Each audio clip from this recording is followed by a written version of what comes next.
नमस्कार दोस्तों, तो आज हम बात करेंगे प्रेगा क्लीन टेबलेट के बारे में, जिसे एमटीपी किट भी कहा जाता है या फिर एबॉर्शन किट भी कहा जाता है।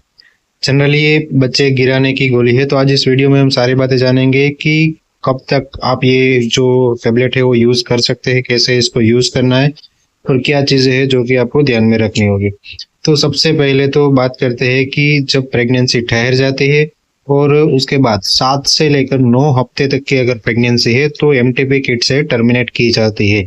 लेकिन उससे पहले कुछ चीज़ों का ध्यान रखना होगा, जैसे कि आपको सबसे पहले तो यूरिन प्रेगनेंसी किट आती है, उसमें आपको यूरिन से आपको कंफर्म करना होगा कि प्रेगनेंसी है या नहीं है।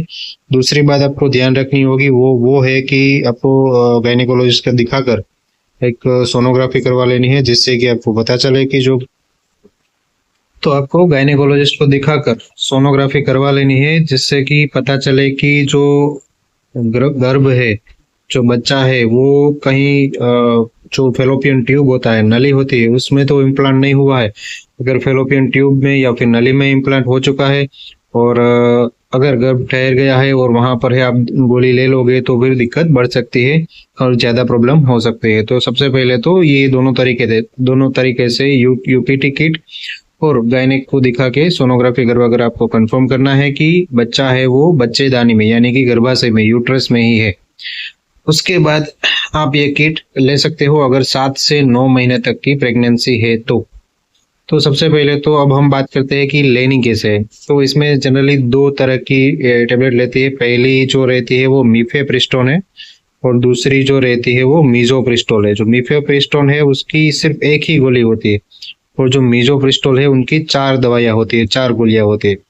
तो जो मीजोप्रिस्टोन जो कि मीफेप्रिस्टोन है, सबसे पहली वाली गोली, वो क्या करती है कि बच्चे को जो गर्भाशय की दीवार से उसको अलग करती है। वो जो दूसरी 4 गोलियां है मीजोप्रोस्टोल, उसका काम क्या होता है कि वो यूट्रस को, गर्भाशय को कॉन्ट्रैक्ट करता है, जिससे कि ब्लीडिंग चालू हो जाती है और वो बच्चा निकल जाता है, प्रेगनेंसी वो टर्मिनेट हो जाती है, एबॉर्शन हो जाता है। अब बात करते हैं कि ये लेने कैसी होती है। तो लेने के कई तरीके हैं और कई डॉक्टर अलग अलग तरीकों से इसको लेने के लिए बोलते हैं, लेकिन हम इसमें एक तरीका ही डिस्कस करेंगे।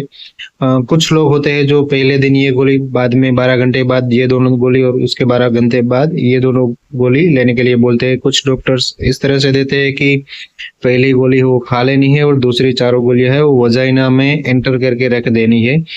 और कुछ डॉक्टर्स इस तरह से देते हैं कि पहली गोली आज लेनी है और उसके 48 आवर्स, 48 घंटे के बाद दूसरी जो 4 टेबलेट है वो ले लेनी है।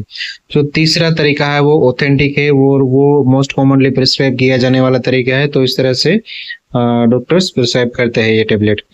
तो पहली गोली लोगे तो क्या होगा, बच्चा है वो गर्भाशय की दीवार से अलग हो जाएगा और दूसरी 4 गोलियां लोगे तो उससे प्रेगनेंसी है वो टर्मिनेट हो जाएगी, जो गर्भाशय है वो कॉन्ट्रैक्ट हो जाएगा और आपको ब्लीडिंग आने लगेगी।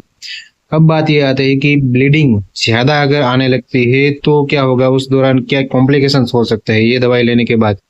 तो सबसे पहले तो अगर आप ये दवाई लेते हो तो उसके बाद बहुत ज्यादा पेट दर्द हो सकता है। साथ ही में कुछ केसेस में हैवी ब्लीडिंग की वजह से चक्कर आना या उल्टियां होना, ये सारी दिक्कतें भी हो सकती है। थकावट महसूस होना, ये प्रॉब्लम भी हो सकता है। अगर चक्कर वगैरह आता है तो आप पानी ज्यादा पियो, खान पान सही रखो, ज्यादा धूप में ना जाओ जिससे कि डिहाइड्रेशन ना हो। पानी जितना हो सके पानी, नींबू पानी ज्यादा पीते रहो। और अगर बहुत ज्यादा पेन है तो आप pain killer, normal pain killer tablet अपने डॉक्टर की सलाह से ले सकते हैं।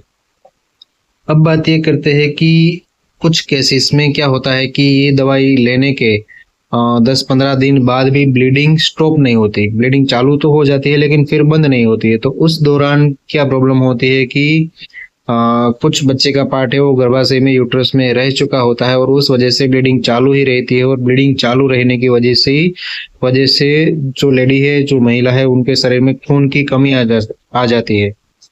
तो वो बहुत ही दिक्कत वाली बात है। तो उस केस में आपको तुरंत ही डॉक्टर को दिखाना है। और एक डिस्क्लेमर हम देना चाहते हैं इस वीडियो में कि कोई भी दवाई इस वीडियो में जो हम दिखा रहे हैं वो अपने आप से नहीं लेनी है। सबसे पहले तो अपने डॉक्टर को कंसल्ट करना है, इसके बाद ही कोई भी दवाई इस्तेमाल करनी है। ये भी दवाई अपने आप से ना लो तो बेहतर है डॉक्टर को कंसल्ट करें, उसके बाद ही इस्तेमाल करें। तो आशा करता हूँ वीडियो अच्छी लगी होगी। वीडियो अच्छी लगी तो प्लीज सब्सक्राइब कर दीजिए, दूसरों के साथ शेयर कीजिए, दूसरों को भी इंफॉर्मेशन मिले। तो मिलते हैं अगले वीडियो में, तब तक जय हिंद, वंदे मातरम।